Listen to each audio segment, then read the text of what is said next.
മലയാളികളുടെ number 1 choice Kerala matrimony. ഒരുത്തി അമ്പലത്തിലോട്ടാണെന്നും പറഞ്ഞു പോയിട്ടെ മോൻ വിളിച്ചിട്ട് പോലും എടുക്കുന്നില്ലാന്ന്.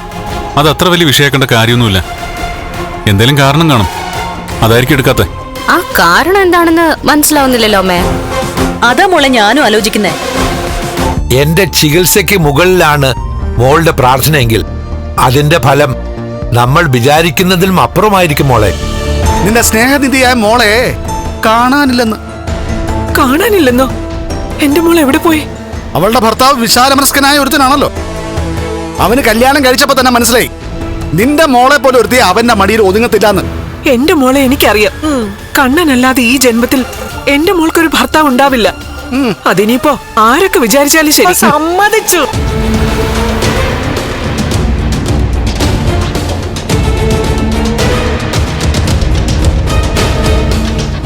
ഇവക്ക് എന്തൊരു ഉറപ്പാടാ പ്രതാപ. അവളുടെ ഉറപ്പൊക്കെ മിക്കവാറും ഇന്നത്തെ ദിവസം കൊണ്ട് തീരുമേ. അവള് മടങ്ങി വരാതിരിക്കുമ്പോ കണ്ണനും അത് തന്നെയാണ് ആഗ്രഹം എന്നാ തോന്നേ. അവൻ ചികിത്സയൊക്കെ മടത്തിയിരിക്കുമ്പോ അവള് കണ്ണി കണ്ട വൈദ്യുരത്തൊക്കെ കൊണ്ടുപോയില്ലേ. ആ ചികിത്സയൊന്നും ഫലിക്കില്ലെന്ന് കണ്ണൻ അറിയാം. എന്നാ പിന്നെ ഫലിക്കുന്ന കാര്യം നടക്കട്ടെ എന്ന് അവൻ കരുതി കാണും. പ്രതാപ, നമ്മള് ചിന്തിക്കുന്ന പോലെയൊക്കെ നടക്കുവോടാ? നടക്കുമേ.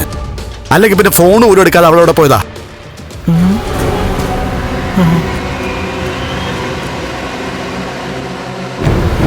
അമ്മേ, അവൻ നമ്മുടെ മോളുടെ മുമ്പിൽ വലിയ ഷോ ഒക്കെ കാണിച്ചായിരുന്നു. ആ കണ്ണച്ചാരെ അവൻ അതിന് തിരിച്ചടി കിട്ടണം. അവന്റെ കെട്ടിയോള് തന്നെ അവനത് കൊടുക്കണോ അമ്മേ?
ചേട്ടാ, മാഡം, ഇപ്പൊ ചാർജായി കാണില്ലേ?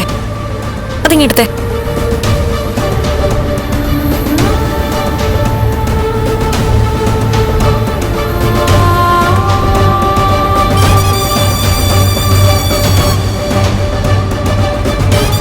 ഉയ്യോ, കണ്ണേട്ടന്റെ 7 മിസ് കോള്. ഇപ്പൊ ഒരുപാട് വിഷമിക്കുന്നുണ്ടാവും പാവം. വിളിക്കാം.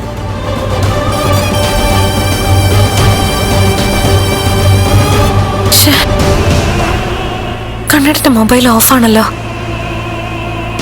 അങ്ങനെ മൊബൈൽ ഓഫാക്കി വെക്കുന്ന കൂട്ടത്തിലല്ലല്ലോ കണ്ണേട്ടൻ. അതെ ചേട്ടാ, ഒന്ന് വേഗം വിട്. എനിക്ക് പെട്ടെന്ന് അവിടെ എത്തണം. ശരി മാഡം.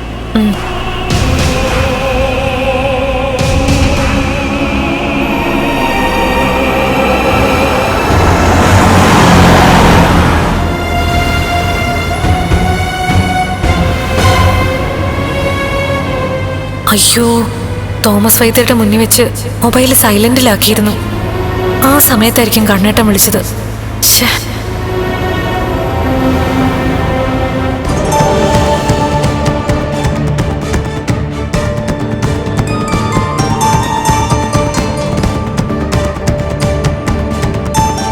എന്തിനും ഏതിനും അവൾക്കൊപ്പം മാത്രം നിൽക്കുന്ന അയ്യപ്പസ്വാമി അവൾക്ക് അവളുടെ ഒരു കുഞ്ഞുണ്ടാവണം എന്നുള്ള ആഗ്രഹം ന്യായമാണ്. അതിനൊപ്പം നിൽക്കണേ.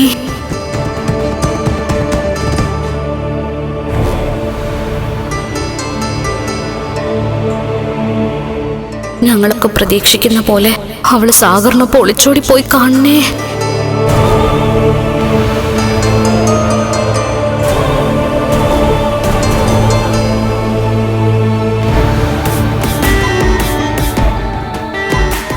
അല്ല മോളെ, ഈ അയ്യപ്പസ്വാമി എടുക്കാതെ അവള് പോവോ? കാമുവിനൊപ്പം പോയപ്പോ ഭഗവാനെ കുറിച്ച് ഓർത്ത് കാണില്ലായിരിക്കും. ആ, അങ്ങനെയാണെങ്കിലേ അവള് പറയുന്നിടത്ത് ഭഗവാനെ കൊണ്ട് കൊടുക്കാൻ നമുക്ക്. അവളെങ്ങനെയെങ്കിലും ഒന്ന് പോയി തന്നാ മതി.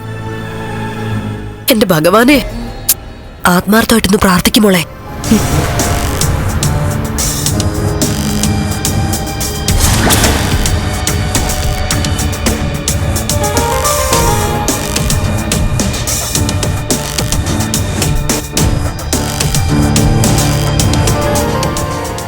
ഇനി ഒരിക്കലും അയാൾ കല്യാണം കഴിക്കില്ലെന്നും അയാളുടെ സ്വത്തുക്കളുടെ എല്ലാ അവകാശം നമുക്ക് എല്ലാവർക്കും കൂടെ വീതിച്ചെടുക്കാന്നും പറഞ്ഞല്ലേ ഉണ്ണിയേട്ടാ നമ്മളൊക്കെ ഇരുന്നത്. അതിന്റെ ഇടയില് അയാള് കല്യാണം കഴിക്കണമെന്ന് നമ്മളൊക്കെ പറഞ്ഞത് ശരിക്കും പറഞ്ഞ അയാള് കല്യാണം കഴിക്കണമെന്ന ആഗ്രഹം കൊണ്ടൊന്നുമല്ല, മറിച്ച് അയാളുടെ കാര്യങ്ങളിൽ നമ്മൾ ശ്രദ്ധിക്കുന്നുണ്ടെന്ന് കാണിക്കാന്. അതിനിടയ്ക്ക് ഇങ്ങനൊരുത്തി അയാളുടെ ഭാര്യയായി വരുമെന്ന് നമ്മൾ സ്വപ്നത്തിലെങ്കിലും കരുതിയതാണോ? പണി പറ്റിച്ചത് അമ്മാവൻ തന്നെ. കണ്ണേട്ടനും കരുണയ്ക്കും ഒരു സഹായം. അതിനപ്പുറം ഈ വീട്ടിലെ മൂത്ത മരുമോളുടെ ഒരു സ്ഥാനം ഉണ്ടാവില്ലെന്നല്ലേ അമ്മാവനെന്ന് പെണ്ണ് കാണാൻ പോയപ്പോ പറഞ്ഞത്. അതൊന്നും ശരിയായില്ലെന്ന് മാത്രമല്ല, ഇപ്പോ അമ്മാവന്റെ മോന് ഇതിനകത്ത് കയറാൻ പറ്റാത്ത അവസ്ഥയെ. മേക്കേട്ടൻ പറഞ്ഞതൊക്കെ സത്യമായിട്ട് വരുമോ ഉണ്ണിയേട്ടാ? അവളൊരു പ്രേമരോഗിയ. അത് ഇന്നത്തോടെ ഈ വീട്ടിലെ വല്യേട്ടനും മനസ്സിലാവും. പിന്നെ അയാള് പെണ്ണ് കിട്ടുന്നത് പോയിട്ട് പെണ്ണെന്ന് കേട്ടാ പോലും അങ്ങോട്ട് പോകത്തില്ല. പിന്നീടുള്ള കാര്യം പിന്നെ പറയണ്ടല്ലോ. അതെ അതെ.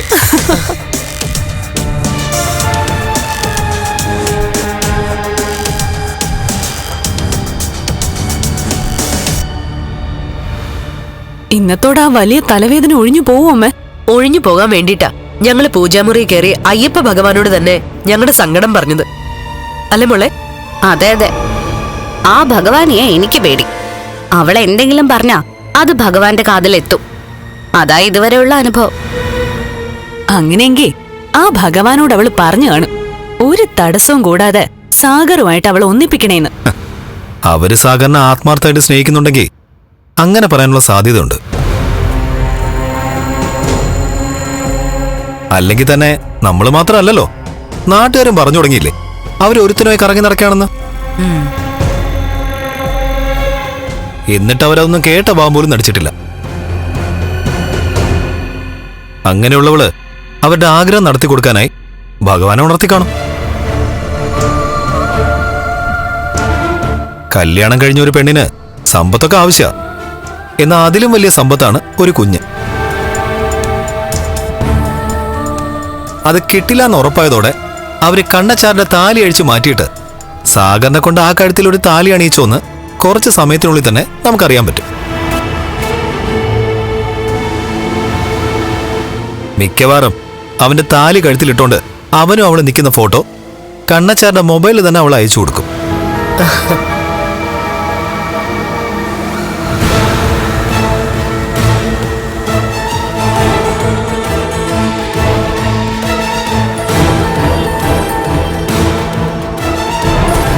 അങ്ങനെ ഒരു ശിക്ഷ തന്നെ അയാൾക്ക് കിട്ടണമേ. അത്രയ്ക്ക് അഹങ്കാരമായിരുന്നു അയാൾക്ക്. അയാള് മഹാലക്ഷ്മിയെ സാക്ഷാൽ മഹാലക്ഷ്മിയാക്കി. അതിനുള്ള തിരിച്ചടി ദൈവം തന്നെ അയാൾക്ക് കൊടുക്കണം. എങ്കിലേ ഇനിയെങ്കിലും അയാൾക്ക് ആൾക്കാരെ തിരിച്ചറിയാൻ പറ്റൂ.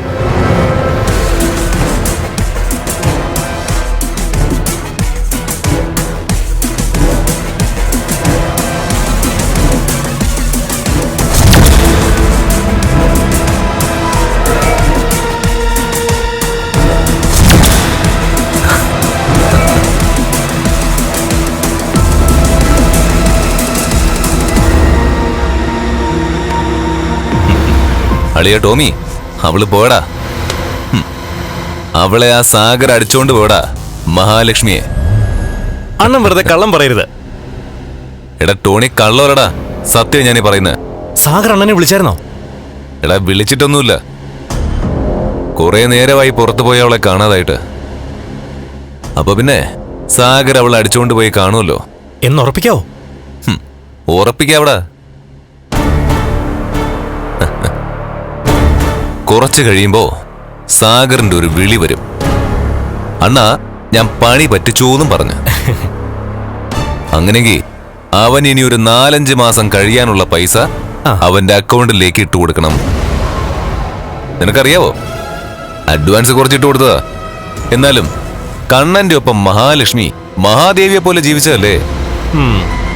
അപ്പം അതിനൊപ്പം നമ്മുടെ സാഗറിനെ പിടിച്ചേക്കണ്ടേ?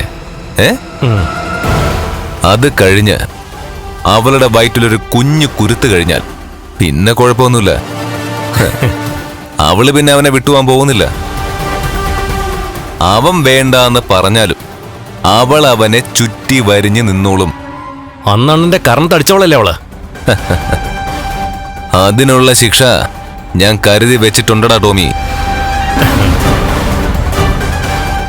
ആദ്യം നമ്മൾ പ്രതീക്ഷിച്ചതും നടന്നതും ഒന്നാണെന്നറിയട്ടെ.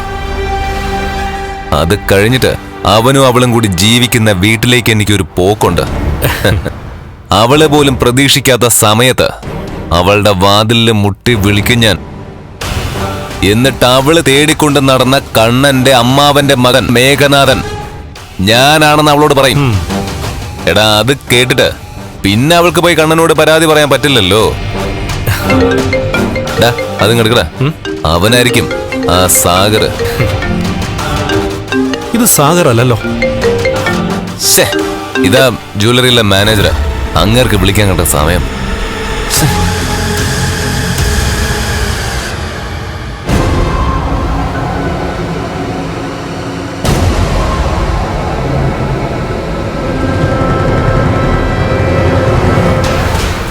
ഇനിയും വന്നിട്ടില്ല.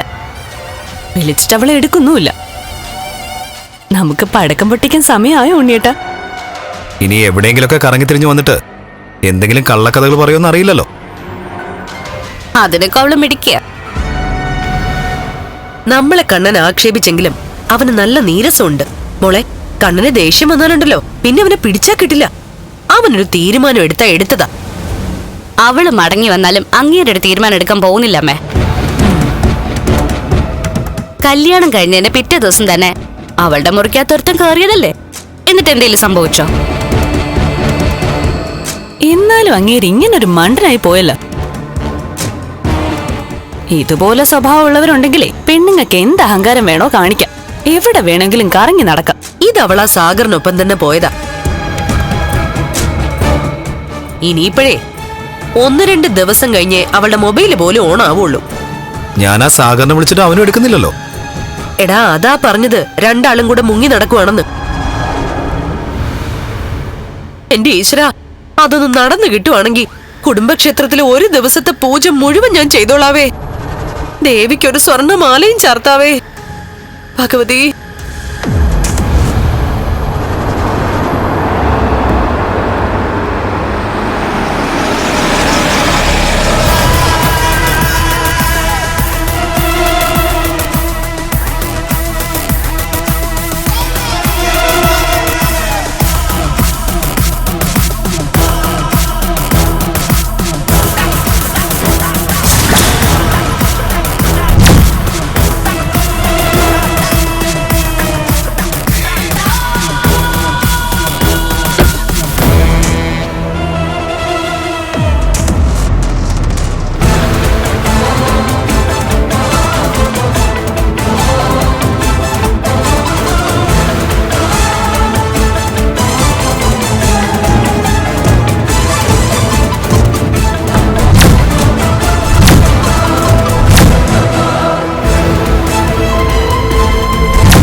വരുന്നുണ്ട്, കയ്യിലൊരു കവറുമായിട്ട്.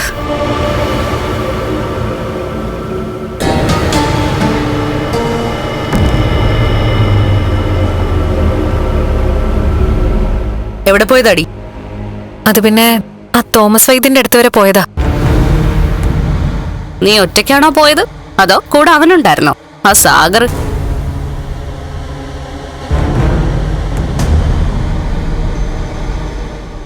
ആരും ഉണ്ടായിരുന്നില്ല, ഞാൻ ഒറ്റയ്ക്കാ പോയത്. ഡി, നീ ഈ പറഞ്ഞതൊക്കെ ചിലപ്പോ കണ്ണം വിശ്വസിക്കുമായിരിക്കും, പക്ഷേ ഞങ്ങൾ ആരും വിശ്വസിക്കത്തില്ല. ആരും വിശ്വസിക്കണമെന്നില്ല.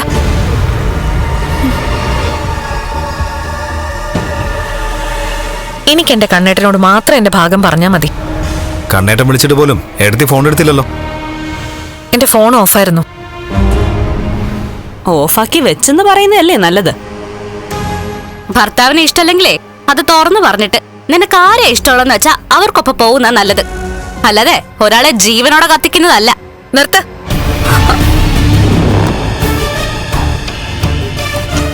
ആഹാ, തോന്നിയ സമയത്ത് കേറി വന്നിട്ട് നീ എന്നോട് ആജ്ഞാപിക്കുന്നോ? നിർത്താൻ പറയുമ്പോ ഞാൻ പഞ്ചപുച്ഛ അടക്കി നിന്റെ മുന്നിൽ നിൽക്കണോ? അതും തെറ്റ് ചെയ്ത നിന്റെ മുന്നിൽ. ഞാൻ ഒരു തെറ്റും ചെയ്തിട്ടില്ല. അതുകൊണ്ട് തന്നെ ആരുടെ മുന്നിലും എനിക്ക് ചൂളി നിൽക്കേണ്ട ആവശ്യമില്ല. കണ്ണൻ നിന്നെ ഒരുപാട് വിളിച്ചല്ലോ, നീ എന്നിട്ട് ഫോൺ എടുത്തില്ല എന്ന് മാത്രമല്ല തിരിച്ചു പോലും വിളിച്ചില്ല. ഞാൻ തിരിച്ചു വിളിച്ചിരുന്നു, അപ്പോ കണ്ണേട്ടന്റെ മൊബൈൽ ഓഫായിരുന്നു. നിങ്ങളെ വിളിച്ച് വിളിച്ച് മടുത്തിട്ട് കണ്ണേട്ടൻ ഓഫ് ചെയ്ത് വെച്ചതായിരിക്കും, നിങ്ങളുടെ ശബ്ദം കേൾക്കാതിരിക്കാൻ. ഇവിടെ ഞാൻ ചെറിയൊരു തെറ്റ് ചെയ്താ അത് വലിയൊരു സംഭവമാക്കി മാറ്റുന്നവരാ ഈ വീട്ടിലുള്ളവര്.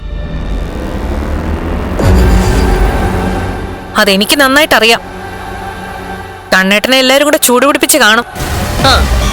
എന്നാ ചെല്ലേ, ചെന്ന് നീ അങ്ങ് തണുപ്പിക്കേ. ദേ, സത്യം പറയാലോ, ഇങ്ങനെ അഴിഞ്ഞാടി നടക്കുന്നവളെ ഒരു കാരണവശാലും ഈ വീടിനകത്ത് കയറ്റാൻ പാടില്ലാത്തതാ. പിന്നെ അവനത് പറയാതെ ഞങ്ങൾക്കൊന്നും ചെയ്യാൻ പറ്റില്ലല്ലോ. ഒരേ സമയം കണ്ണന്റെ സമ്പത്തും വേണം, നിനക്ക് തോന്നിയതുപോലെ ജീവിക്കാൻ വേണം. ഒരിക്കലും എനിക്ക് കണ്ണേട്ടന്റെ സമ്പത്ത് വേണ്ട. എനിക്ക് വേണ്ടത് കണ്ണേട്ടന് മാത്രമാ. എന്റെ വീട്ടിൽ വെച്ച് ഇവളിത് പറഞ്ഞിരുന്നെങ്കിലേ ഇവളുടെ കരണത്തിപ്പ എന്റെ കൈയുടെ പാട് വീണേനെ. അതെ, കല്യാണം കഴിയുന്നതിന് മുമ്പ് നീ അങ്ങനെ പലപ്പോഴും എന്റെ കരണത്ത് നിന്റെ കൈയുടെ പാട് വീഴ്ചിട്ടുണ്ട്. എന്നാ ഇനി അത് നടക്കില്ല.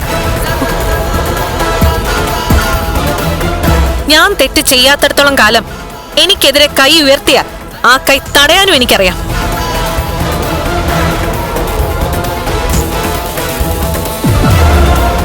ഇനി എന്റെ കരണത്ത് നിന്റെ കൈ വീഴുകയാണെങ്കിൽ തിരിച്ചു തല്ലാനും എനിക്കറിയാം.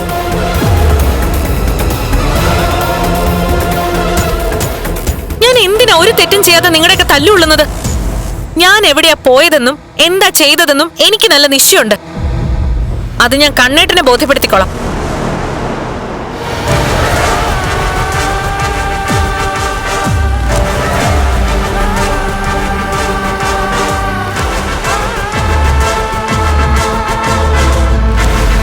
കണ്ണേട്ടൻ കൂടെ ഉണ്ടെന്ന ധൈര്യത്തിലാ ഇവൾ ഇത്രയും ഞെളിക്കുന്ന. പക്ഷേ ആ കണ്ണനിപ്പോ രണ്ടും കെട്ട പരുവത്തിലായിരിക്കുക. ഒന്നും അല്ല അമ്മേ, അയാളൊരു കിഴങ്ങനാ. അതുകൊണ്ട് ഇനി ഇവരുടെ തോന്നിവാസം നമ്മൾ സഹിച്ചേ പറ്റൂ. ഇങ്ങനൊന്നും ഇവളെ എന്റെ വീട്ടിൽ വെച്ച് എന്റെ മുന്നിൽ സംസാരിക്കാനുള്ള ധൈര്യം കാണിച്ചിട്ടില്ല. അങ്ങനെ കാണിച്ചാലേ എന്റെ അച്ഛനും മുത്തശ്ശിയും കൂടി ഇവളെ വലിച്ചു കീറിയനെ. ഇവിടെ ഒരു കണ്ണനുണ്ടായിപ്പോയി, ഭാര്യയെ തുറന്നു വിടുന്നൊരു കണ്ണൻ.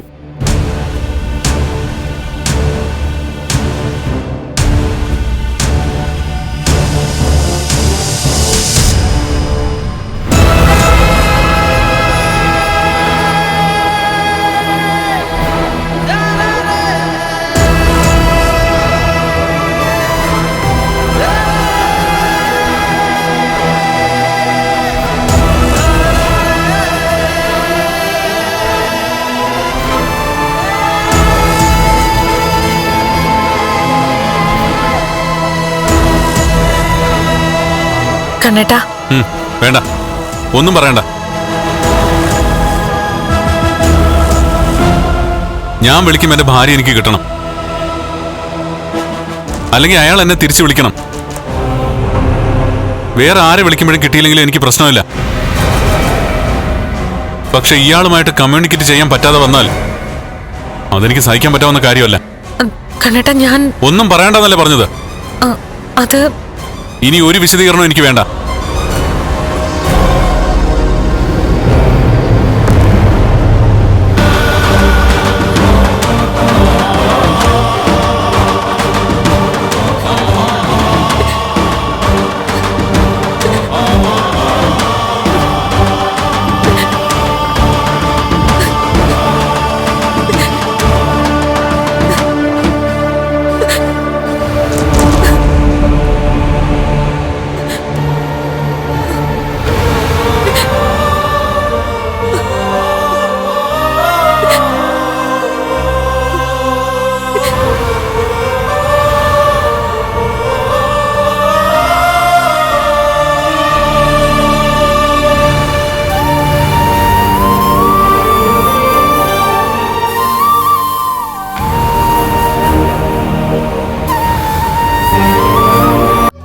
മലയാളികളുടെ നമ്പർ 1 ചോയ്സ് കേരള മാട്രിമോണി.